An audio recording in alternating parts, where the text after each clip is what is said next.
अस्सलाम वालेकुम।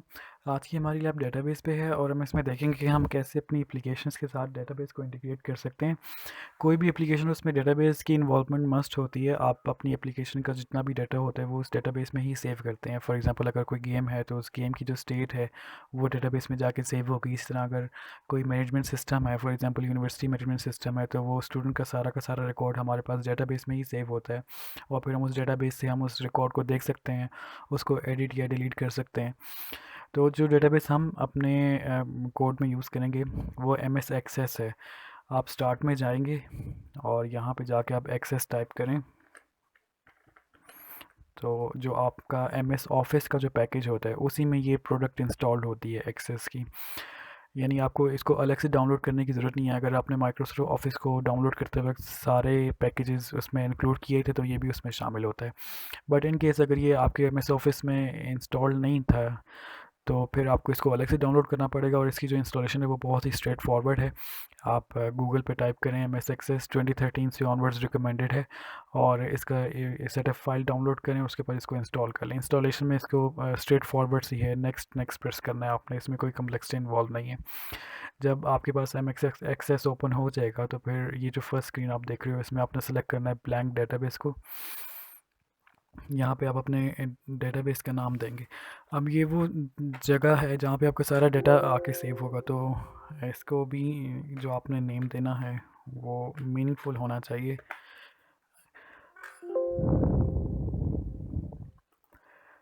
तो मैंने साइन अप का नेम दिया है इसको। अब जो पहली स्क्रीन ओपन होती है डेटाबेस क्रिएट करने के बाद वो ये है। इसमें इसने एक डिफ़ॉल्ट टेबल आपको क्रिएट करके दे दिया है टेबल वन के नाम से। इसमें जो सबसे इंपॉर्टेंट चीज़ देखने वाली है वो ये है कि दो व्यूज़ होते हैं हमारे पास, एक होता है डाटा शीट व्यू और एक होता है design view. Data sheet view में हम ये जो अभी ओपन हुआ है आपके सामने ये डाटा शीट व्यू है। इसमें आप डाटा इंसर्ट करते हैं मैनुअली। अगर यहाँ से इंसर्ट करना चाहे तो हम यहाँ से इंसर्ट कर सकते हैं डाटा। और जो दूसरा हमारे पास व्यू होता है वो डिज़ाइन व्यू होता है। ऑब्वियसली हम अपने डेटाबेस को पहले डिज़ाइन करेंगे और फिर उसके बाद उसमें डाटा इंसर्ट करेंगे। तो हम यहाँ पे डिज़ाइन व्यू में जाएंगे। जैसे ही हम डिज़ाइन व्यू में जाएंगे ये हम मुझसे पूछ रहे हैं कि आप इस टेबल का क्या नाम रखना चाहते हैं।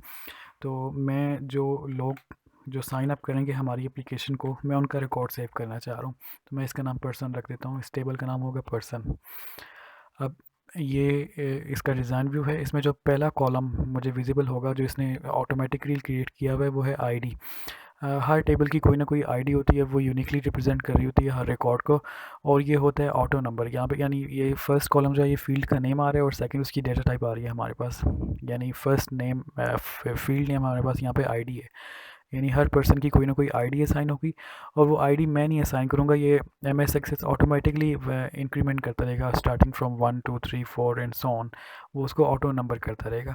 तो ये एक फ़ीचर है जो हमें फैसिलिटेट करता है। हमें खुद से इस चीज़ की फिर टेंशन लेने की ज़रूरत नहीं होती कि हमने हर पर्सन को कौन सी आईडी देनी है। ये ऑटोमेटिक आईडी जनरेट करता रहता है। यहाँ पे फिर अब आप ने जो पर्सन की जो डिटेल्स सेव करनी है वो यहाँ पे उसके कॉलम्स आप बनाते जाएंगे। जिस एग्जांपल को हम लेके चल रहे हैं आज के अपनी लैब में वो उसी की कंटिन्यूएशन है जो लास्ट टाइम हमने जीयूआई के को लैब में किया था। इसमें जो हमने साइन अप पेज बनाया था इसमें नेम, ईमेल, जेंडर और स्किल्स थी जो हम एक पर्सन से पूछते थे फिर उसको साइन अप कर लेते थे। तो यही डिटेल्स अब हम इसकी डेटाबेस में जाके सेव करना चाहते हैं। जो डेटाबेस के जो कॉलम्स होंगे वो भी यही होंगे, नेम, ईमेल, जेंडर और स्किल्स। तो मुझे ये नहीं कॉलम नेम्स अपने डेटाबेस में भी बनाने पड़ेंगे अंडर द पर्सन टेबल। अब यहाँ पे सिंपल नेम लिखना रिकमेंडेड नहीं होता क्योंकि नेम एक ऐसा कीवर्ड है जो एम एस एक्सेस का अपना भी एक कीवर्ड है नेम के ही नाम से। तो मुझे यहाँ पे पर्सन नेम लिखना चाहिए, person name without any spaces. और सेम रूल अप्लाइज है कि आपके पास अगर दो वर्ड हैं तो फर्स्ट लेटर आप कैपिटलाइज कर देंगे। और जो इसकी डाटा टाइप होगी आप सिंपल क्लिक करेंगे वो डाटा टाइप उठा लेगा शॉर्ट टेक्स्ट। यहाँ पे इसने उठाई है, लेकिन अगर आप इसको चेंज करना चाहते हैं तो चेंज भी कर सकते हैं। इसमें बहुत सारी डाटा टाइप्स आपके पास अवेलेबल हैं इंक्लूडिंग डेट एंड टाइम भी आप इस फॉर्मेट में भी सेव कर सकते हैं।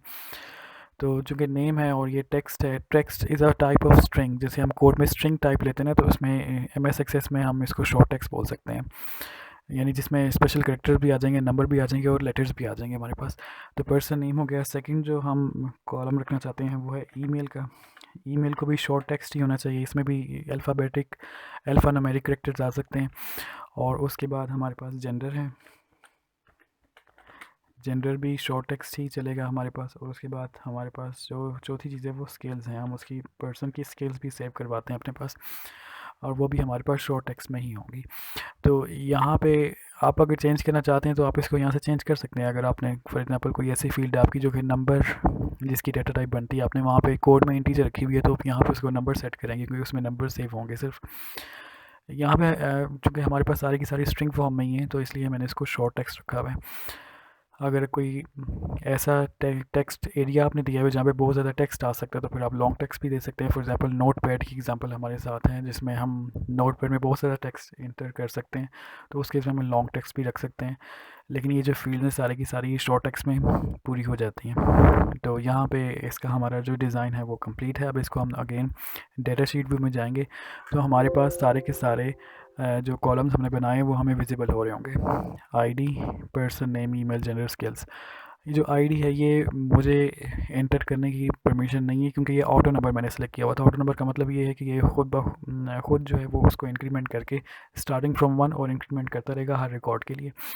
जो मुझे डिटेल्स इंसर्ट करनी है वो यहाँ से इंसर्ट करूँगी, पर्सन नेम, ईमेल, जेंडर और स्किल्स।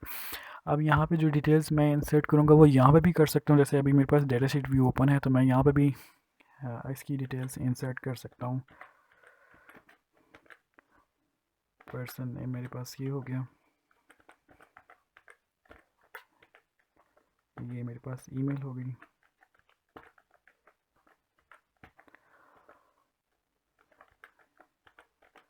और इस तरह जो स्किल्स जो हमने, अगर आपको याद हो तो हमने स्किल्स के लिए उसको 3 चेक बॉक्सेस दिए हुए थे। इनमें से कोई एक भी सिलेक्ट कर सकता है या वो मल्टीपल भी सिलेक्ट कर सकता है। तो जो जैसे जैसे वो सिलेक्ट करता जाएगा तो हम अपने पास सेव करवा रहे थे एक स्ट्रिंग में उसे, और हर जो स्किल है वो सेपरेट थी स्पेस के साथ। तो यहाँ पे भी हम उसी फॉर्मेट में सेव करवा सकते हैं। तो ये मेरे पास फर्स्ट रिकॉर्ड जो है वो इंसर्ट हो गया। अब आप देख रहे हो कि इसकी जो आईडी है वो उसने खुद से सेट कर दी। अब जब मैं अगला रिकॉर्ड इंसर्ट करूँगा तो उसकी आईडी खुद से वो 2 सेट कर देगा एंड सो ऑन। तो ये है हमारे पास एक डेटाबेस का ओवरव्यू। लेकिन हम इसमें हम इस तरह से वैल्यू इंसर्ट नहीं करते जिस तरह से अभी मैंने आपके सामने इंसर्ट की है। हम इसको कोडिंग के थ्रू वैल्यूज़ यहाँ पे इंसर्ट करवाते हैं कॉलम्स के अंदर। तो और आज की हमारी लैब का मकसद भी यही है कि हमने जब हम यहाँ से वैल्यूज़ इंसर्ट करेंगे इन सारे के सारे फील्ड्स की, और जब हम सबमिट का बटन दबाएंगे तो सबमिट का बटन प्रेस करने के बाद जो इसका इवेंट जनरेट होता है उस इवेंट के अंदर हमने कोड लिखा होगा कि वो सारी की सारी डिटेल्स को उठा के MS एक्सेस के अंदर एक नई रो बनाए और वहाँ पे जाके राइट करवा के आए। ये हमारी आज की लैब का टास्क है। और डेटाबेस में भी इंसर्ट करवाए और यहाँ पे भी हम उसे डिस्प्ले करवाएंगे। जो हमने डाटा ग्रिड व्यू बनाई हुई थी वो इसी पर्पज़ के लिए थी कि जितने भी पर्सन हमारे पास साइन अप कर चुके हैं उनका रिकॉर्ड यहाँ पे डिस्प्ले पे आना चाहिए। तो ये MS एक्सेस एक अलग से सॉफ्टवेयर है हमारे पास, एक अलग से सिस्टम है, एक अलग डेटाबेस है हमारे पास। और विजुअल स्टूडियो में हम अपना कोड लिख रहे होंगे, और विजुअल स्टूडियो से हम जो कोड लिखेंगे C++ में हम उसके ज़रिए कनेक्ट करेंगे अपने कोड को MS एक्सेस के साथ, और इसमें वैल्यूज़ को इंसर्ट करते जाएंगे। थोड़ा सा ओवरव्यू लेते हैं कि हम डेटाबेस जब कनेक्ट करेंगे तो हम कौन कौन से स्टेप्स परफॉर्म करते हैं। सबसे पहले तो आपने ये लाइब्रेरीज इंक्लूड करवानी है डेटाबेस कनेक्टिविटी के लिए, और इसमें OLEDB हम यूज़ कर रहे हैं to access the MS access database. OLEDB हम यूज़ करते हैं एक्सेस के लिए भी, SQL सर्वर के लिए भी और Oracle के लिए भी। ये तीनों की तीनों डेटाबेसेस है, डिफरेंट डेटाबेसेस है हमारे पास। MS एक्सेस भी एक डेटाबेस है, SQL सर्वर भी, और इसी तरह Oracle भी डेटाबेस है। हम जो अपने इस कोर्स में यूज़ कर रहे हैं वो MS एक्सेस यूज़ कर रहे हैं, और उसकी कनेक्टिविटी के लिए हम OLEDB यूज़ करते हैं नेम स्पेस। इसके अलावा हमारे पास डेटाबेस में 4 ऑपरेशंस होते हैं। इंसर्ट, यानी हम अपने डेटाबेस में कोई रिकॉर्ड इंसर्ट करवा सकते हैं। फिर जो हमने रिकॉर्ड इंसर्ट करवाया, अगर हमने उसको अपडेट करना है तो फिर हम अपडेट का फंक्शन यूज़ करेंगे। और अगर हम इसको सिरे से ही डिलीट करना चाहते हैं तो ऑब्वियसली डिलीट का फंक्शन यूज़ करेंगे। और फिर और फाइनली हमारे पास सेलेक्ट का है, और जिसमें हम सारे के सारे रिकॉर्ड्स को डिस्प्ले पे ला सकते हैं, या कुछ रिकॉर्ड्स को डिस्प्ले पे ला सकते हैं डिपेंड ऑन द क्राइटेरिया कि हम किस क्राइटेरिया के ऊपर रिकॉर्ड्स को सिलेक्ट कर रहे हैं। तो सबसे पहले इंसर्ट को देखते हैं। जो फर्स्ट 3 हैं इनके स्टेप्स ऑलमोस्ट सिमिलर हैं। इंसर्ट, अपडेट, डिलीट के। सेलेक्ट के केस में थोड़ा सा सिनेरियो डिफरेंट हो जाता है, उसको भी हम देखते हैं कि वो उसमें क्या चीज़ डिफरेंट है। सबसे पहले इंसर्ट से स्टार्ट करते हैं।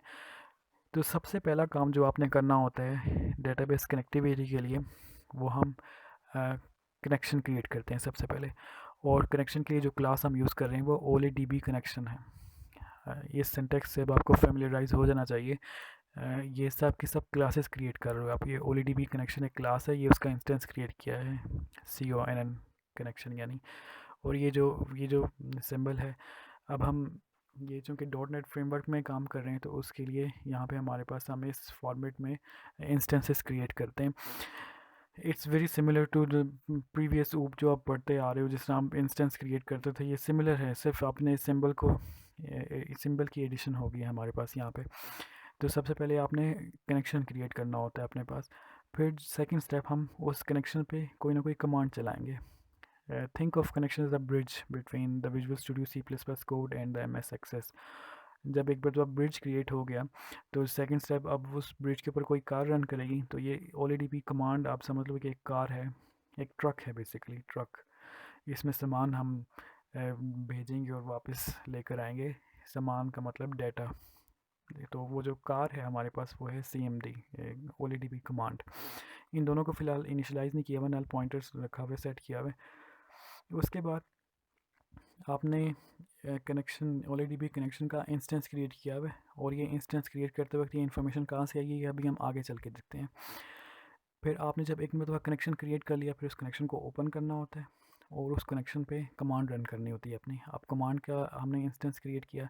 अब इंस्टेंस क्रिएट करते वक्त आप ये न्यू चीज़ देख रहे होंगे, ये GC न्यू लिखा हुआ है। अभी तक आप न्यू का कीवर्ड देखते आ रहे थे, तो ये अब GC न्यू है। ये GC new is the same as the new keyword. चूँकि हम .NET फ्रेमवर्क है तो यहाँ पे न्यू कीवर्ड नहीं हम यूज़ करते, GC न्यू कीवर्ड यूज़ करते हैं। और ये गार्बेज कलेक्शन में खुद डिलीशन के सारे टास्क परफॉर्म कर देता है, हमें उसकी टेंशन लेने की ज़रूरत नहीं पड़ती। तो ये थोड़ा सा डिफरेंस है GC न्यू में और न्यू में। मकसद दोनों का एक ही है, इंस्टेंसेस को क्रिएट करना। तो यहाँ पे मैंने GC न्यू का कीवर्ड यूज़ करते हुए जो OLEDB कमांड थी उसका एक इंस्टेंस क्रिएट किया हुआ है। और उस इंस्टेंस के दो पैरामीटर्स हैं। एक है क्यूरी, ये जिसका नाम यहाँ पे SQL स्ट्रिंग रखा हुआ है, इसको अभी हम देखते हैं कि ये क्या चीज़ है। और दूसरा है कि ये जो कमांड है ये किस कनेक्शन पे रन करनी है, तो वो कनेक्शन हम ऑलरेडी डिफ़ाइन कर चुके हैं। जब आपने कनेक्शन भी बता दिया और सेकंड जो आपने बताया वो है कि क्यूरी क्या है, क्यों गाड़ी जा रही है यहाँ से विजुअल स्टूडियो से MS Access पे, क्यों गाड़ी भेज रहे हैं आप, क्यों ट्रक भेज रहे हो। तो उसके ड्राइवर को कुछ जो ड्राइवर को तुमने कमांड दी होगी, वो कमांड बेसिकली हमारे पास ये स्ट्रिंग होती है और वो यहाँ पे लिखी हुई है। अब ये भी 4 टाइप्स की हो सकती हैं।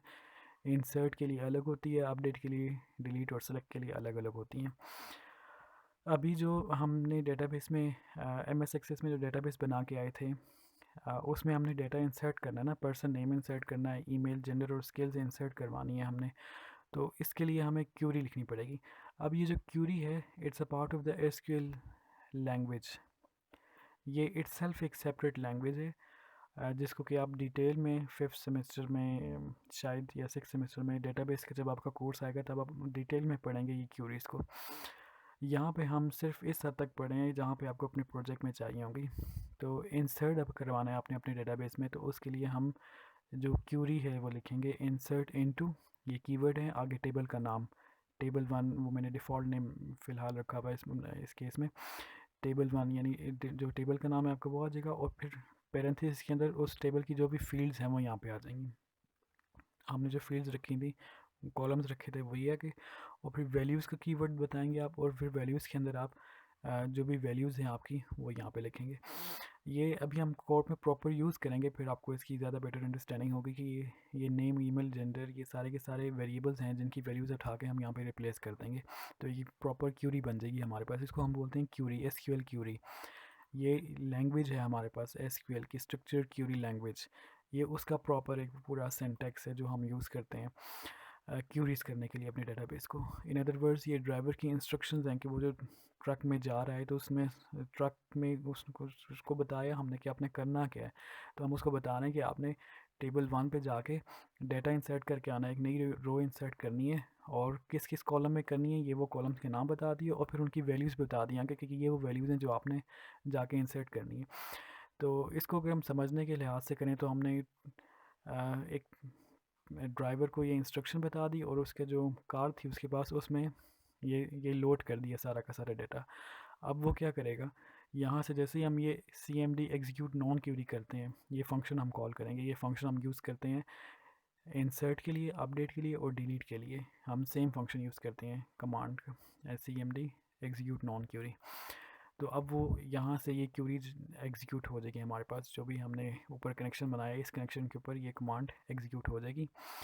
और फिर हमने जब कमांड एग्जीक्यूट कर ली, हमारा डेटाबेस में जाके टेबल 1 में जाके एक नई रिकॉर्ड इंसर्ट हो गया, तो उस पर के बाद हमने उस कनेक्शन को क्लोज़ भी करना होता है। तो इसलिए हमने यहाँ पे कनेक्शन क्लोज़ का एक फंक्शन कॉल किया हुआ है। तो यहाँ पे ये 4 स्टेप्स हैं जो आप करते हैं हमेशा से। कनेक्शन क्रिएट कर लिया, कमांड बताई, कमांड क्रिएट की, कमांड के जब इंस्टेंस क्रिएट किए तो उसे बताया कि कमांड है क्या दरअसल, वो एसक्यूएल हमें बताएगी। इंसर्ट के केस में ये क्यूरी आप लिखेंगे, और फिर किस कनेक्शन पे ये कमांड चलेगी वो कनेक्शन के पैरामीटर में पास कर दिया, और फिर उसको एग्जीक्यूट करवा दिया। एग्जीक्यूट करवा दिया, नहीं काम यहाँ पे कंप्लीट हो गया। 4th स्टेप था ये हमारा, और फिर हमने लास्ट में उस कनेक्शन को क्लोज़ कर दिया। अब आप जो ये जो सिंटैक्स देख रही हैं, ट्राई और ये कैच, ये एक टॉपिक है एक्सेप्शन हैंडलिंग, ये उसमें आते हैं। इनका लिखने का मकसद ये होता है कि ऐसा कोड जो कि एरर जनरेट कर सकता है, तो बजाय इसके कि वो एकदम से ब्लैक स्क्रीन सामने आ जाए और उस पर एरर लिखा हो, तो हम एक्सेप्शन हैंडलिंग को अपने कोड के थ्रू कंट्रोल करना चाहते हैं। यानी ये एक ऐसा कोड है जिसमें एरर आने की बहुत ज़्यादा चांसेस होते हैं, क्योंकि आप एक दूसरे सिस्टम, दूसरे सॉफ्टवेयर की फ़ाइल को एक्सेस कर रहे हैं, तो वो फाइल ना एग्जिस्ट करती हो, उसके अंदर हो सकता है ये टेबल ही ना बना हो। अगर टेबल बना हुआ है तो हो सकता है उसके अंदर आपने कॉलम कोई एक छोड़ दिया हो जो यहाँ पे लिखा हुआ है वो वहाँ पे बनाया ही ना हो, या फिर आपने इवन के नेम तक चेंज कर दिया हो। अगर मैं पर्सन का यहाँ पे पी भी स्मॉल कर दूँ और वहाँ पे जो MS एक्सेस में मैं कैपिटल रख के आया था, तो भी ये एक एरर जनरेट करता है। तो ये एक ऐसा कोड है जिसमें बहुत सारे एरर जनरेट हो सकते हैं, इसलिए हमें अपने ऐसे कोड को ट्राई कैच के अंदर लिखना चाहिए।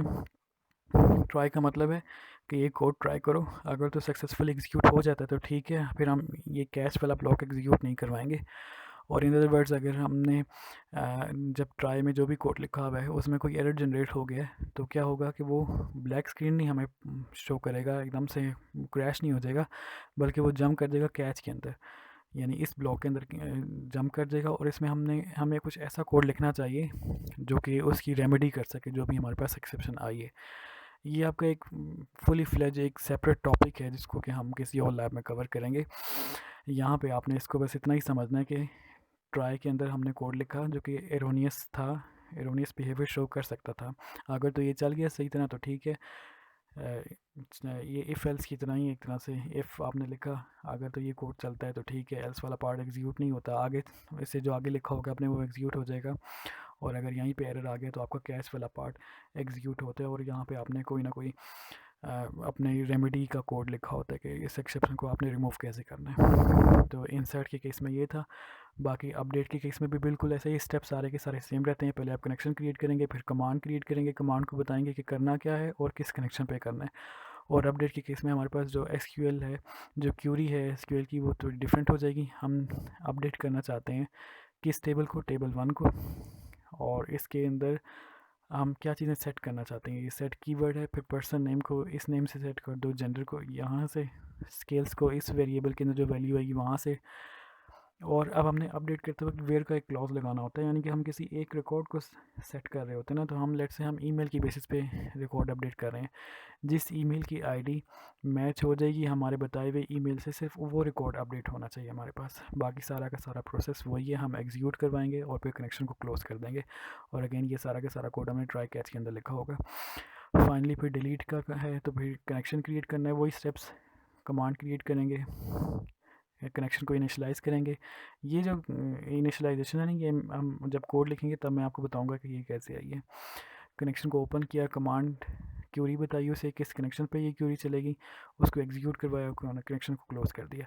अब डिलीट की केस में हमने किसी एक रिकॉर्ड को डिलीट करना है और हम फॉर एग्जांपल ईमेल की बेसिस पे डिलीट करना चाह रहे हैं, तो हम कहते हैं कि डिलीट फ्रॉम टेबल 1, टेबल 1 से डिलीट करो जिसकी ईमेल जो है वो ये है, हमारे बताए हुए ईमेल से मैच हो जाती है, उस रिकॉर्ड को डिलीट कर दो हमारे टेबल से।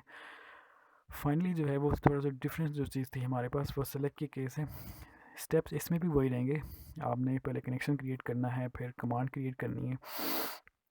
अब यहाँ पे जब हम कमांड क्रिएट करेंगे तो उसके बाद हमें जब ये कमांड एग्जीक्यूट होगी तो ये कुछ डाटा हमारे पास लेकर आएगी।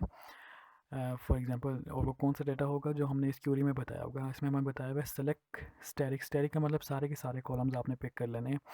Select static from table one. Table one की जितने भी कॉलम्स हैं उनके अंदर जितना भी डाटा है वो सारा का सारा उठा के ले आएँ।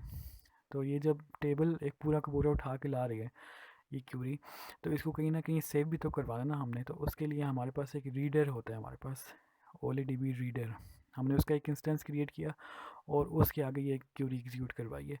यानी जब ये क्यूरी एग्जीक्यूट होगी तो ये जो टेबल उठा कर लाएगी वो हमारे पास रीडर में आ जाएगा। अब हम रीडर पे लूप लगा सकते हैं जब तक कि उसके अंदर रिकॉर्ड है। एक एक रिकॉर्ड उठा के हम अपने डाटा की रिव्यू में शो करवाते जा रहे हैं। वही ऐड का फंक्शन हम यूज़ करें जो हमने प्रीवियस लैब में यूज़ किया था। और यहाँ पे हम कॉलम के नेम स्पेसिफाई कर रहे हैं। ये कॉलम के नेम वही हैं जो हमने डेटाबेस के अंदर कॉलम के नेम स्पेसिफाई किए हुए थे। तो यहाँ पे हमारा सेलेक्ट का काम भी यहाँ पे कंप्लीट है। तो अगेन थोड़ा सा रिपीट करते हैं, अपने हेडर फाइल इंक्लूड करवानी है और हर एक के केस में इन 4 के 4 स्टेप्स में, इन चारों के चारों ऑपरेशंस में हमने जो स्टेप्स परफॉर्म करने हैं वो ऑलमोस्ट सिमिलर ही हैं। कनेक्शन, कमांड, क्यूरी स्पेसिफाई करें, कमांड को बताएं कि क्यूरी क्या है और किस कनेक्शन पे आपने ये क्यूरी चलानी है, उसको एग्जीक्यूट करवा दें। इंसर्ट, अपडेट और डिलीट के केस में हम बस क्यूरी एग्जीक्यूट करवा रहे हैं, कुछ रिसीव नहीं कर रहे, तो सिंपल लिखा हुआ है एग्जीक्यूट क्यूरी। जबकि सेलेक्ट के केस में हमें कुछ रिटर्न कर रहा होता है तो उसको रिटर्न करने के लिए हम अपने पास सेव करते हैं OLEDB रीडर में। इसलिए हमने उससे पहले OLEDB रीडर का इंस्टेंस क्रिएट कर लिया यहाँ पे और फिर उस पर लूप लगा के हम उसकी एक एक वैल्यू को एक्सेस कर सकते हैं। तो ये वो बेसिक ओवरव्यू है उन 4 क्रूड ऑपरेशंस का जो आप अपने डेटाबेस में परफॉर्म कर सकते हैं।